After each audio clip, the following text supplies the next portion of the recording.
Salve, salve quebrada! Meu nome é Lucas Augusto e esse é o Giro Esportivo proposto aqui pela Rádio São Miguel FM. Então fica comigo que eu vou te falar tudo o que aconteceu durante a semana, nesse feriadão aí, aqui no futsal paranaense. Aconteceram vários jogos pela Copa União e também pela Série Ouro do Paranaense.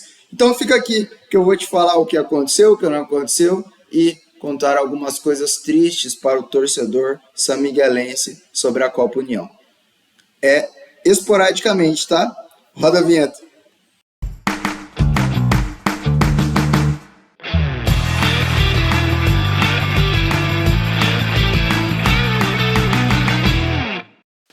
Feriadão complicado para o São Miguel Futsal, que diante da forte equipe do Acel Chopinzinho, tropeçou em casa e está desclassificado da Copa União de Futsal. No tempo regulamentar empatou em 2-2, levando a competição para os pênaltis, para a prorrogação primeiro, obviamente, e depois para os pênaltis.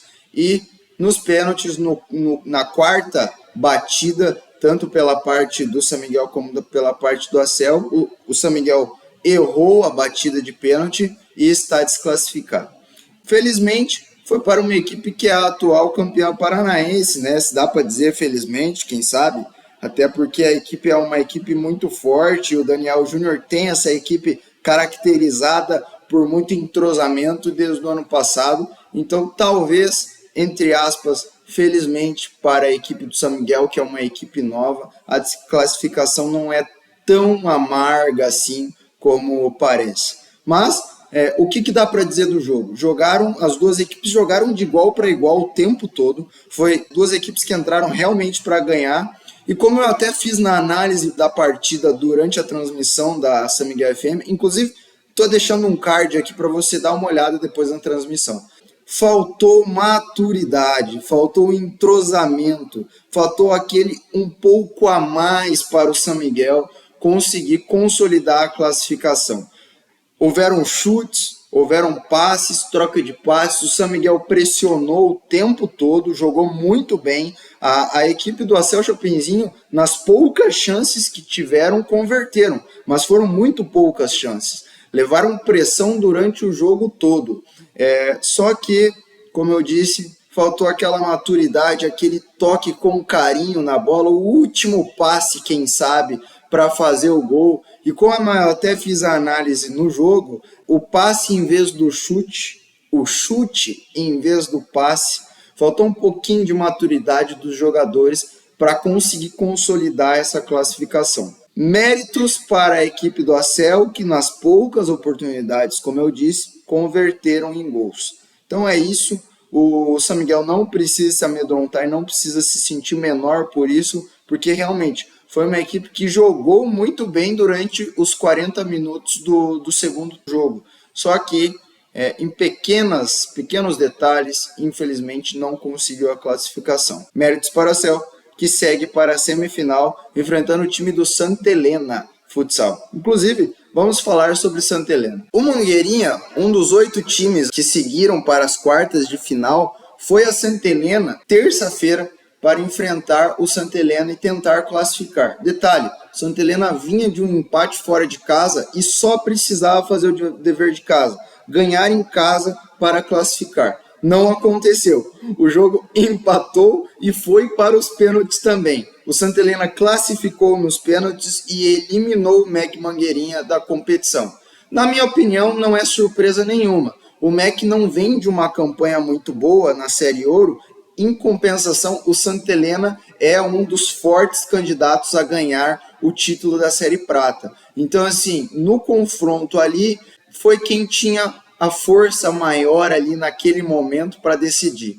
O Santa Helena classificou nos pênaltis e segue para a semifinal para enfrentar o Acel Chopinzinho. O primeiro jogo vai ser lá em Chopinzinho e o segundo jogo o Santa Helena decide em casa. O que talvez não tenha sido surpresa na rodada tenha sido o jogo de Operário Laranjeiras e Ampere. Jogo lá no Laranjão, o Operário só precisava empatar. Já tinha vindo de uma vitória lá em Ampere por 4-2. Então só precisava empatar ou até mesmo perder de um gol em casa, era a coisa mais tranquila do mundo para o Operário fazer. Foi lá no Laranjão e ganhou de 5-1, classificou tranquilamente e está na semifinal da Copa União. O outro, que é o adversário do Operário, ganhou de 5-4 em cima do Coronel Vivida. E é o Dois Vizinhos, que não classificou para o chaveamento do Campeonato Paranaense, mas agora na Copa União se torna um forte candidato, quem sabe até consegue levar o título. Do outro lado do chaveamento tem fortes equipes e até mesmo na semifinal o Operário é um adversário casca-grossa que o Dois Vizinhos tem que respeitar. Lembrando que o Dois Vizinhos joga o primeiro jogo em casa e o segundo jogo fora. Então o Operário ainda tem o mando de quadra do último jogo. Vamos ver aí, acredito que o Operário também consiga passar nessa semifinal, já que a folha salarial do Operário é um pouquinho maior que a do Dois Vizinhos. De um lado temos a Cel, Chopinzinho e Santa Helena, e do outro temos Dois Vizinhos e Operário Laranjeiras disputando o título da Copa União. Mas, queridos assistentes, espectadores, não é só sobre Copa União que se vive um homem, né? A gente também precisa falar de Campeonato Paranaense. Tiveram 2 jogos importantíssimos nessa fase de mata-mata do Campeonato Paranaense que já definiram jogos das quartas de final, né? Então, o CAD Guarapuava tinha conseguido o feito de empatar com a forte equipe do Cascavel lá em Guarapuava, só que, infelizmente, o empate no Arrudão não foi o suficiente para o que aconteceu em Cascavel na terça-feira. O Cascavel simplesmente atropelou o CAD Guarapuava por 7-0 e classificou. Está nas quartas de final e vai enfrentar o Foz nas quartas de final. Detalhes sobre esse jogo é o quê? Que o Foz, por ter classificado lá em segundo colocado na primeira fase, tem o mando de quadra do último jogo. Então, o primeiro jogo será em Cascavel, na casa do bicampeão da Libertadores, e o segundo jogo será em Foz do Iguaçu, lá no Costa Cavalcante, que é um cenário de turbulência e que as equipes vão lá e geralmente tem muitos problemas. Então, na minha concepção, humilde, claro, é dever do Cascavel ganhar em casa para que ele não se complique lá em Foz. Como eu falei para vocês, Foz não é fácil de passar em Foz do Iguaçu. Costa Cavalcante lota e os torcedores lá enchem o ginásio e tornam aquele negócio lá, o Costa Cavalcante, uma baita panela de pressão. É importantíssimo para o Foz, vamos falar de Foz, é importantíssimo para o Foz sair de Cascavel com a menor quantidade de gols possível. Um empate 1-0 seria o cenário ideal para o Foz do Iguaçu classificar. Para o Cascavel, tem que atropelar no primeiro jogo para não ter problemas para o segundo, tá? Então, análise precisa sobre as quartas de final desse jogo, que talvez seja o principal jogo das quartas de final, das duas equipes que são realmente muito fortes e ambas teriam total possibilidade de chegar em semifinal ou até mesmo na final. Confronto abertíssimo, depende somente das duas equipes. Do outro lado da mesma chave, tá? Mesma chave, então quem passar entre Foz e Cascavel enfrenta os adversários que eu vou falar agora. Do outro lado da mesma chave, ainda se enfrentaram Marreco e Umuarama. Lembrando que o primeiro jogo lá em Umuarama deu 1-1. Qualquer vitória de ambas as equipes classificava uma delas. O Marreco em casa fez o dever de casa, ganhou de 1-0 e está nas quartas de final do Campeonato Paranaense.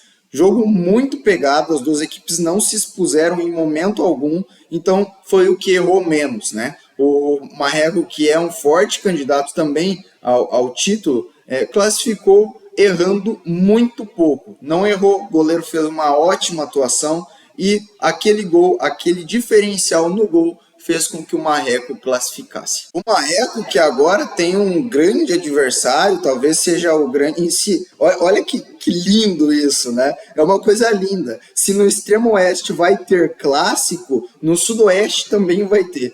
porque Marreco e Pato se enfrentam pelas quartas de final. Então, além de ser muito bom para as duas equipes, que não precisam viajar muito e não cansam tanto, né? Os jogadores não cansam tanto, vai ser um confronto de gigantes no Sudoeste que promete, né?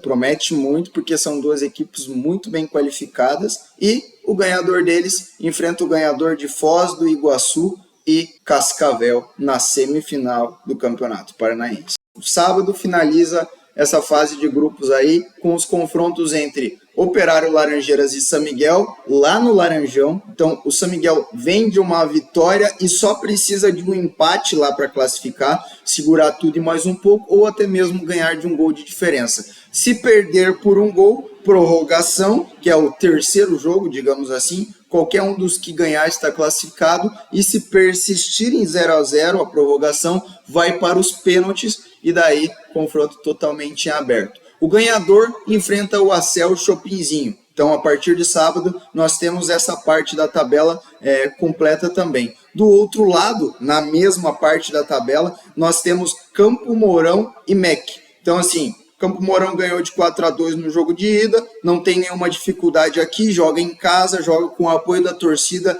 pode ganhar, pode perder de até um gol de diferença para se sagrar e classificar, pegando o Projeto Esporte Futuro nas quartas de final. Então, atenção para o mapeamento dessa partida. Se de um lado eu tenho a possibilidade de Acel Chopinzinho e Esporte Futuro se enfrentarem na semifinal, do outro lado eu tenho a possibilidade de Pato e Foz se enfrentarem na semifinal. Então são esses os jogos dos que classificaram em primeiro e segundo dos grupos, né? Então são esses que são os possíveis favoritos, quem sabe dizer assim, mas também não dá para dizer isso porque nós temos equipes fortes como Campo Mourão, São Miguel que vem numa crescente e até mesmo temos o Cascavel que perdeu as duas primeiras colocações ali no final da primeira fase, mas que agora se mostrou uma equipe que acordou para a vida e que pode ser totalmente capaz também de ganhar. Então, confrontos definidos. Acel Chopinzinho aguarda o ganhador de Operário Laranjeiras e São Miguel Futsal, e o Projeto Esporte Futuro, pelo mesmo lado do chaveamento, aguarda provavelmente o Campo Mourão, porque o MEC precisa trabalhar muito para chegar nas quartas de final. Show de bola? Obrigado pela tua audiência, muito obrigado por ser esta pessoa incrível e muito obrigado por nos acompanhar. É isso, o Giro de Notícias de sexta-feira. Um abraço e tchau!